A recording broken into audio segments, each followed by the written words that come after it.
future time. Oke? Yaitu waktu di masa yang akan datang. Expressing future time. Be, going to, and will. Di sini dalam tenses future kita mempunyai dua, yaitu be, going to, dan will. Artinya sama, ya. Kita lihat contohnya. We'll see A. I am going to leave at 9 tomorrow morning. Saya akan meninggalkan pada jam 9 besok pagi. Jadi belum terjadi ya, masih lusa, besok, atau next time. Oke? Selanjutnya yang B, I will leave at 9 tomorrow morning. Saya akan meninggalkan pada jam 9 besok pagi. Kita lihat antara A dan B sama-sama artinya meninggalkan pada jam 9 besok pagi, tetapi yang A itu atau A menggunakan be going to. Ini be going to ya. B-nya yaitu be simple present, kemudian di sininya going to. Artinya sama yaitu akan. Nah, di sini verb pertama. Yang B juga ya, yang B di sininya will, akan, kemudian verb pertama. Kita lihat keterangannya ya. Be, going to, and will are used to express future time. Jadi be, going to, dan will digunakan untuk mengekspresikan bentuk di masa yang akan datang. A and B have the same meaning. Ya, jadi antara A dan B, between A dan B, yaitu have the same meaning. Oke? Understand ya? Kita lanjut yang C. Mary is going to be at the meeting tonight. Mary akan berada di pertemuan atau rapat tersebut malam ini atau malam nanti. Kemudian yang di Mary will be at the meeting tonight. Artinya sama. Mary akan berada di rapat atau pertemuan malam ini atau nanti malam ya. Kita lihat yang C. Di sini ada be, going to, kemudian ada be.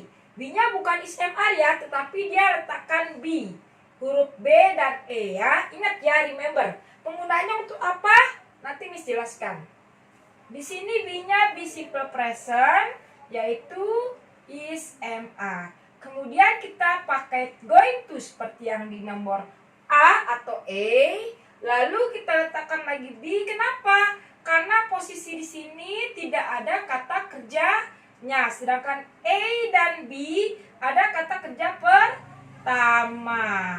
Itu pembedanya ya. Kenapa yang C setelah is, going to, lalu kita pakai B lagi? Karena tidak ada kata kerja. Jadi adanya keterangan atau objek. Oke, understand? Yang D kita lihat. Mary will be at the meeting tonight. Sama ya, will-nya di sini artinya akan, kemudian dia juga diletakkan be seperti yang ini.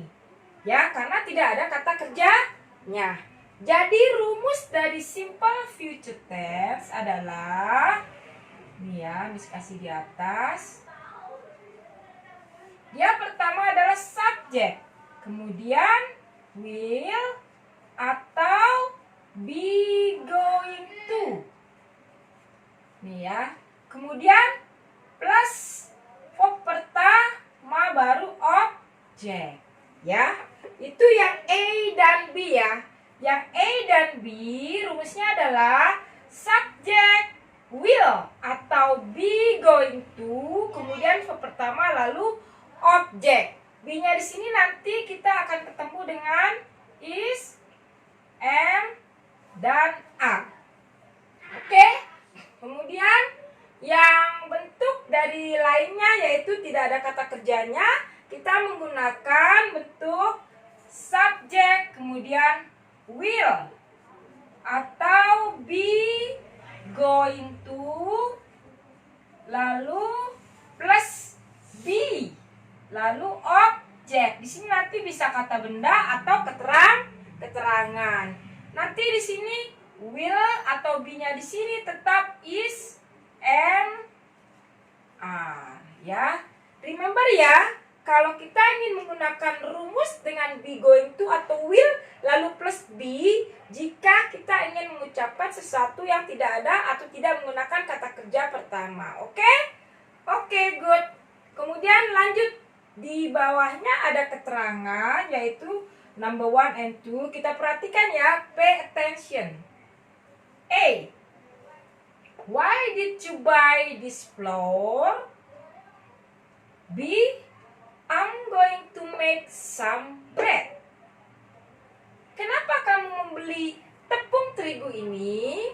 Saya akan membuat roti. Ya, perhatikan. Kemudian yang kedua. A. Could someone get me a glass of water? Bisakah seseorang membawakan aku segelas air?